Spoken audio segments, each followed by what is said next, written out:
Welcome to Advisory Conversations with Tim Seymour and Deb Halliday. This podcast is for accounting professionals and financial coaches who are ready to step beyond compliance and into advisory. Because real advisory isn't about doing more yourself. It's about building something that works without you being the bottleneck. Hello and welcome to another episode of Advisory Conversations. With me again, as always, is my partner, Deb. How are you, Deb? I'm really good. How are you, Tim? I'm good. I'm ready for another exciting conversation all about advisory. And today we thought a great topic, because we know this from our past running our accounting and bookkeeping practices, about the difference between sending a client management accounts and maybe a fluffy, all singing and all dancing KPI dashboard, the difference between that and actually delivering high value advisory. We thought that'd be a good topic today, didn't we, Deb? Yeah, great topic. Yeah. So for me, I know from my past that I used to provide a monthly service to clients. And I used to think back in the early days that once I'd sent the set of management accounts over, my job was done. That was the tick in the box. I was comfortable charging the monthly fee that I was charging, and I felt my job was done. And in a way, producing the monthly management accounts it's almost similar to another compliance task, isn't it? If you look at it, it's a production. It's have I produced the monthly accounts? Yes, I have. Tick in the box. Wipe them off the jobs for the month. Move on to the next client. Here we go. That job's done. From the client's perspective, that's a massive load of pants, isn't it, as a service? Because I also know and I learned this obviously as I went through running the practice. I learned then by talking to clients, because what I used to do in the end was talk to all my clients and have meaningful conversations. And then eventually I started to deliver advisory, as you know. But through the process of starting to talk to my clients, I started to realize that actually that wasn't helping them at all. You'd put a set of management accounts in front of them, and I could be sat opposite them. I used to have an office where people could come in and sit on the sofa. They could sit at a table and chairs, or they could sit on the sofa. I used to like sit on the sofa with the coffee table because we could sit together and review figures together and have meaningful conversation with a cup of coffee. Sometimes a croissant there, not always. And I knew by putting something in front of them, I could see their eyes just glaze. And you're talking and talking and talking. They're not listening. They've gone. You've lost them because they've glazed over. So I found that the best way to deal with this situation was actually to, yes, produce the management accounts, but produce them for me. Because at the end of the day, I'm the accountant, I'm the one that can interpret that data and actually do something with it. So then I started looking at the patterns. And I started thinking, okay, something's changed here. These profit margins are changing. Why are they going down? What's happened here? Cost of sales seems to be increasing and sales seems to be staying the same. So what's happening? What's causing this? And so then I would start to investigate that. Then when the client was with me, I could ask him, so cost of sales, who's supplying all of this, all of these materials that you're needing for your building work? Let's just say, why are these costs increasing, but your sales are staying the same? And then it would come to light that the costs had increased. They'd had to change supplier, or something had happened that caused the cost of concrete to increase, but the pricing has stayed the same. And you kind of think, well, they wouldn't know that from looking at the management accounts. But when you start to talk to them, yes, they are aware that the costs have increased, but they don't really understand how that affects their business.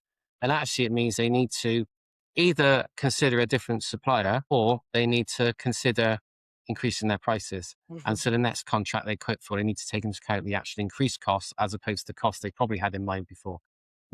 But by sending a set of management accounts, you can't articulate that information across to them. And in fact, it's impossible. There's going to be the very rare business owner that will understand the finances better and to be able to get a take on that.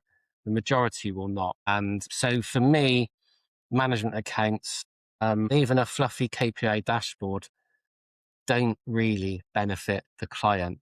They make us feel good that we're producing a lovely report and everything balances and the KPIs look great. There's some nice graphs on there, because everyone likes a graph. How many people outside of the finance world understand graphs? Most people have done graphs in maths at school.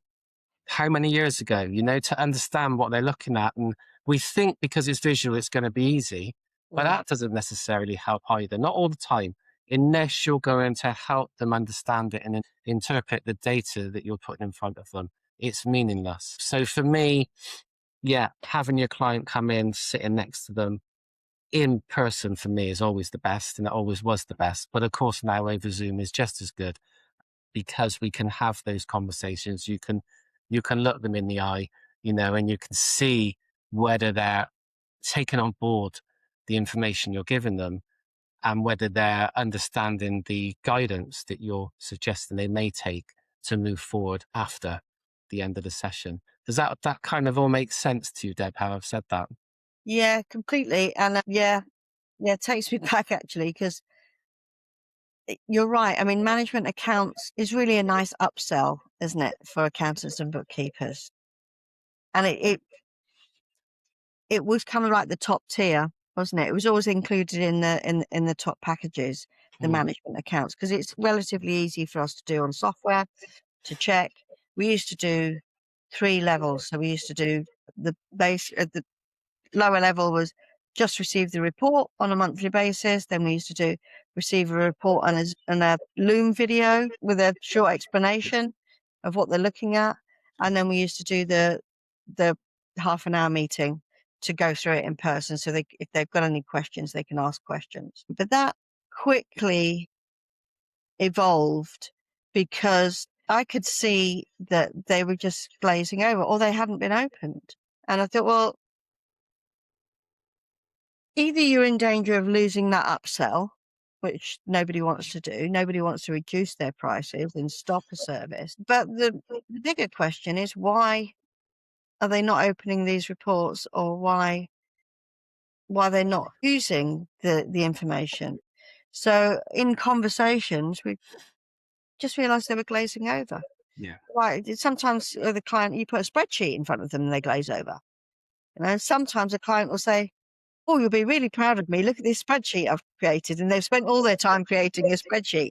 When we actually think, well, you could have looked at that up on a report, on Zero or whatever. But they're super proud of themselves for doing the spreadsheet. So you let them get on with it because they obviously like spreadsheets. But that's, I'd say, as in the minority of business owners. So we transitioned our service offering to include kind of education about the management reports. So we still based it on the management reports because that's where the data is. That's where it shows us, doesn't it, where the patterns are, and we can look at the insights and then give suggestions. But there's a big difference from thinking like that about management reports to just giving the management reports and reporting the numbers. That is the difference to me between reporting and advising. It's that looking at the insights and then giving the suggestions of how they can bring up to best practice and use the numbers to help the business move forward or become more successful. So it really resonated with me. So do you want me to tell you how we transitioned it, Tim? Yes, please. That was going to be my question, so you might as well go ahead. Okay, so we transitioned just sending the reports. When we were upselling the management accounting service, I looked at all the features that were on, and we were using Fathom at the time, and I looked at all the features, and there were 12. And so I started going back to my training days, started building a coaching program to each module. Each monthly meeting would be on a particular feature of the management report. So, and they would be able to choose which one they had that we addressed each month, because on the program, so I had I might have mentioned this before in other podcasts, we had, instead of having gold, silver, bronze packages, we had a solo starter package, and then we had a growing program. And the idea was to take clients from one place and progress them, like a training program. If you with a training program, we look at where you are, what skill sets you've already got, and then you might go in at proficiency, expert, or master. But you basically follow a process. And that's how I built my packages. So the growing program included 12 modules that were based on the features of the management reports, but the client would be able to choose which one. So, for instance, if they didn't have a clue what break-even point is, and they were running away with their costs, or they needed to improve their margins, we would teach them in one of the coaching programs what the break-even point was and then where to find it within the management reports. Another one might be if they were thinking of taking on a new vehicle or a new team member, we might go straight to scenario planning and show them that within this reporting we can do, and we would do hypothetical scenario planning within that particular feature. And as I say, there were 12 of them, and it was taken up far more rapidly than just offering them management reports, because they thought it was great that they were going to learn and written all the descriptions in layman terms. So there was nothing that said gross margin or net profit. It was all in layman terms, and a very brief paragraph for each of these things that they were going to learn. And that's how we got them on our coaching program. That was my very first standardized coaching program that I taught to the team, and so that everybody could jump on a call with the client within our advisory team, because they knew, well, we're going to be going through break-even point, or we're going to go through margins, or we're going to go through scenario planning, or whatever else the client had chosen. So that's how we transitioned, really, from having this fantastic reporting software that was desirable as an upsell from our business point of view, because it doesn't it takes seconds to produce it within Fathom, and it's all singing or dancing. It looks wonderful. But we didn't have any drop off, because it was the clients were enjoying learning more and more about their own business numbers and how it related to them. And not only that, when they got the management report, because they'd been taught and now understood certain features, they would open the report when they got it. So they would open the report when they got it, and they would look at the numbers, and they would feel good that they started understanding it and how it was relating. And then you get much, much better questions. And that's how they start to learn to make their own decisions, because they're given the data on a monthly basis, and they're being taught what all the features mean and how it relates to them. So that's what we did. Yeah. And I would, if I was to run a practice again, I would do it exactly the same way, because it was so successful. Yeah. But yeah. Yeah, it's interesting, isn't it? So providing that education around what they're being presented with enables them to start to understand and then be able to make some informed decisions later on down the line. But they would also have contact, I guess, with your team if they needed to. Would they have that? Yeah, so they would be able to ask questions as well, wouldn't they? And there's no assumption that they should know what it is, so they don't feel stupid for not knowing, especially business owners that maybe have been running their own business for a number of years. And there's that classic clip from Richard Branson, isn't it? Where he got to 50 years old, and he didn't know the difference between net profit and gross profit. And he was called out of the meeting by his accountant, wasn't he? Finance person. And he told him. Well, same goes for, any business owner. The assumption that they should know and they don't know, they can feel a bit silly, you know. Yeah. So yeah, but if you go into the meeting or into the upsell, if you like, with no judgment of whether they know or understand, and the expectation that they don't, and when they say that they do understand something and you're surprised and you congratulate them, they feel great. Yeah. So yeah, it's yeah, there's a knack and there's a way to do it, but I think just sending reports, management reports to a business owner and assuming that they'll understand it and that they'll find it valuable is, it just doesn't sit right with me, really. I think too often it's just an upsell from the accountancy practice point of view. They think, oh great, we've got another few £100 or added to the bill just for using Fathom. You know, it's not good service. No, it's not value added, is it? No. It's like I said, that is how I felt at the beginning. I realized it was just a tick in the box, and I did it for a while, and then I thought, no, this isn't. It's not adding value to the client, so it didn't sit right with me.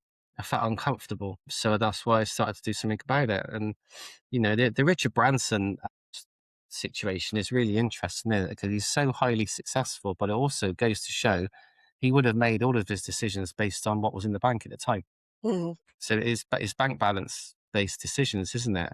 And if you can't understand the set of accounts, that's what else are you going to measure yourself by? You're going to measure yourself by the money that's in the bank. Yeah. So you'll make decisions, even though that money might be actually there for your tax bill, for your VAT bill, and for all these other things that you need to pay. And your staff, you're still going to make these decisions. And obviously it worked for him, so we can't criticize. Well, who are we to criticize Richard Branson? We're not at all. But for other businesses, it's actually dangerous to make decisions on what the bank account tells you, because that's only a snapshot at a moment in time. Yeah. And it doesn't show you what's going to happen over the next 2 or 3 weeks, where the money might be disappearing quite quickly, and suddenly you've made a decision that you can't then follow up with because it was a misinformed decision. Which is why, of course, accountants and bookkeepers produce these accounts and these reports, but it's then delivering the value with the reports so that the clients can understand. And I totally get the fact that the clients need to be paying for this certain levels of service, and some might be report only, so that's all they're paying for, that's all they're going to get. I'm not criticizing that scenario at all, and I'm not dismissing the reports and the KPI dashboards either. The point that we're making is, to us, the scenario I created at the beginning of the call about the builder with the cost of concrete increase and us seeing his cost of sales going up but his sales staying the same, that's obvious to us. Anyone listening to this, that's obvious. To a customer, a business owner that's non-financial, that's not obvious at all. They wouldn't necessarily see that. They wouldn't necessarily understand that that's what that report's telling them. And so it's so important for us to be able to provide meaningful information from the reports that we produce. And I think that's the clever bit. That's the bit that sits in between that you created, Deb, with your Loom videos, with your education, going out to them so they can learn how to interpret the data, how they interpret what they're seeing. And then obviously when you're then working, when you've gone through that level, and then some of the clients then want to work with you closer, and they've moved up to the next level, they're paying more money, you're having strategy sessions with them. Obviously you take it to a whole new level. But it's just an interesting concept. I know we've talked about management reporting before, management accounts, and we've kind of said similar things in the past, but it's very relevant because I still hear people talking about this great report that you can produce, and doesn't it look wonderful, and look at all these graphs and stuff. And I sit back and I think, is that helping the client? And our clients' outcomes should be forefront of our mind all the time, because if we can help our clients achieve their outcomes, then they are always going to be with us as a service provider. They're always going to want to be with us, whether that's us being seen as the trusted advisor or our team. Hopefully it's the team, because that's what we stand for, is moving from being the bottleneck of the trusted advisor to your team delivering all of the advisory. But obviously, for some people, might be a starting point, and it might be that they have to initially take that on themselves, and that's okay, because you have to start somewhere. And if it's you delivering, then just have a think about how you can deliver that creates a meaningful outcome for your clients. Then they're going to want to be with your firm forever. And that then is creating a long-term sustainable business. And, if you then calculate the amount of money they've paid you over a period of time, suddenly it's a lot more of a lucrative customer than what you think as well. It's another angle to look at the long-term clients, the amount of money they've paid you over a long time, that deserves something back in return. And that return on investment to them surely has to be starting to achieve the outcomes of why they set up business in the first place.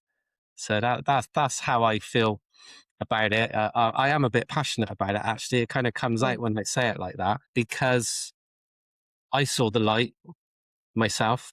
Fortunately for myself, I saw the light. I found a different way of doing things, and I was able to help my clients move forward. And then I sold my accounting practice, and then I helped some more business owners move forward before, as you know, helping accounting and bookkeeping practice owners move forward with their businesses as well, because at the end of the day, they are still business owners as well as being accountants and bookkeepers. So I do feel passionate about it, about how we look at the numbers in our business, how we look at numbers in our clients' business, and how we can help them make sense of it. And as you did, Deb, and I know you were very good at this when, with the accounts ladies in your team, training your clients up so that they could make their own informed decisions on their numbers. Because at the end of the day, that's the ultimate objective, isn't it? Yeah. Yeah, that's got to be the objective. And it kind of ties back to what we've talked about previously with the 80% of businesses are just breaking even or about to go bust. If we can help clients move into the 15% which are doing great, that comes from them making their own decisions and learning how to use their numbers to make those better decisions for their business.